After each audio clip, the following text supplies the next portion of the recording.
ওরে সর্বনাশ! এবার বুবলির উপর চরম প্রতিশোধ নিল চিত্রনায়িকা পরীমনি। বিস্তারিত জানতে ভিডিওটি শেষ পর্যন্ত দেখবেন।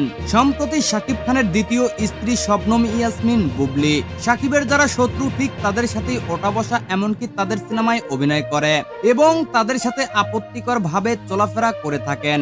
এদিকে চিত্রনায়িকা পরীমনির হাজবেন্ড ছিলেন চিত্রনায়ক শরীফুল রাজ। কিছুদিন আগে শরীফুল রাজের বেশ কিছু ফুটেজ এবং নানা রকম ফটো ভাইরাল হয়। তার জের ধরেই পরীমনি এবং শরীফুল রাজের ডিভোর্স হয়ে যায়।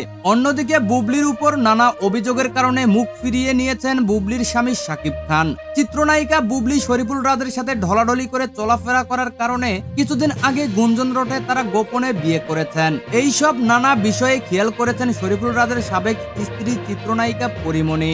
7ই জুন সুপারস্টার শাকিব খানের হারল্যান্ড ব্যান্ডের র্যাম্প শোতে সুযোগ পেয়ে শাকিব খানকে জড়িয়ে ধরে চুমো খেয়েছেন পরীমনি। পরীমনির সাবেক স্বামী শরীফুল রাজের বুবলির সাথে এমন চলাফেরা করার কারণে চরম প্রতিশোধ নিয়েছেন পরীমনি। প্রিয় দর্শক, শাকিব খানের পরবর্তী আপডেট পেতে চ্যানেলটিকে সাবস্ক্রাইব করে পাশে থাকবেন। ধন্যবাদ সবাইকে।